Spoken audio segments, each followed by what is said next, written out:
کوئٹہ میں ڈیم ٹوٹنے کی خبریں افواہ اور بے بنیاد ہیں، ڈپٹی کمشنر نے اہم بیان جاری کر دیا۔ ڈپٹی کمشنر کوئٹہ کا کہنا ہے کہ کوئٹہ شہر کے آس پاس تمام ڈیمز محفوظ ہیں، عوام افواہوں پر کان نہ دھریں۔ سوشل میڈیا پر موجود افراد سے گزارش ہے کہ افواہوں کے خاتمے میں انتظامیہ کا ساتھ دیں۔ ڈپٹی کمشنرز نے کہا ہے کہ کوئٹہ کے مکین افواہوں کی وجہ سے بڑی تعداد میں گھر بار چھوڑ رہے ہیں، جس کے باعث خوف و ہراس پھیل رہا ہے۔ شہریوں سے گزارش ہے کہ واپس اپنے گھروں میں آ جائیں، اپنے بچوں اور املاک کو مشکل میں نہ ڈالیں۔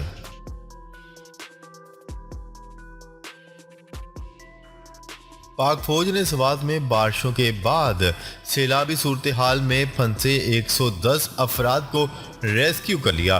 پاک فوج کے شعبہ تعلقات عامہ ISPR کے مطابق خوازہ خیلہ سے کانجو کینٹ سوات تک پھنسے 110 افراد ہیلی کاپٹر کے ذریعے ریسکیو کر لیے گئے، جنہیں کھانا اور ضروری طبی امداد فراہم کی جا رہی ہے۔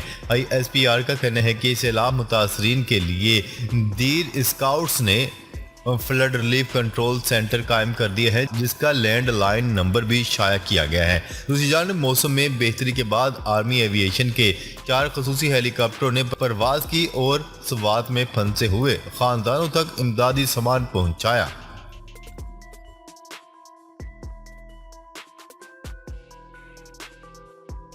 سیلاب زدگان کے لیے متحدہ عرب امارات کا بھی امدادی سامان پاکستان پہنچ گیا۔ نیوز رپورٹ کے مطابق پاکستان موسلادھار بارشوں اور سیلاب کے باعث لاکھوں مکان تباہ اور لوگ بے گھر ہو چکے ہیں، جبکہ سینکڑوں کی اموات ہو چکی ہے۔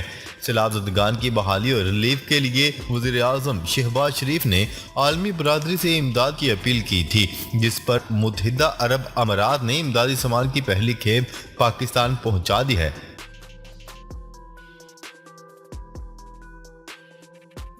یورپ کو 500 سالہ تاریخ کی بدترین خشک سالی کا سامنا۔ یورپ میں شدید گرمی اور معمول سے کم بارشوں کی وجہ سے دریا اور ندی نالے سوکھتے جا رہے ہیں۔ خراب موسم نے فصلوں کو بھی نقصان پہنچایا ہے۔ خشک سالی کی وجہ سے آبی اور جنگلی حیات کے ساتھ انسانوں کے لیے بھی خوراک کا بحران پیدا ہو چکا ہے، جبکہ رہی سہی کسر جنگلات میں لگنے والی آگ نے پوری کر دی۔ افغان حکومت دوحہ معاہدہ میں لڑکیوں کی تعلیم سے متعلق وعدے پورے کرے، امریکی نمائندہ نے بڑا مطالبہ کر دیا۔ افغانستان میں خواتین اور انسانی حقوق کے حوالے سے خصوصی امریکی نمائندے نے افغان لڑکیوں اور خواتین کے حوالے سے موجودہ صورتحال کو شدید تشویشناک قرار دیتے ہوئے اسلامی ممالک پر زور دیا ہے کہ وہ اس معاملہ پر آواز اٹھائیں۔ سعودی گزر سے بات چیت کرتے ہوئے لڑکیوں اور خواتین کو تعلیم حاصل کرنے کا پورا حق ہونا چاہیے۔ انہوں نے افغانستان کی حکومت پر بھی زور دیا کہ وہ دوحہ معاہدے میں کیے گئے تمام وعدے پورے کریں۔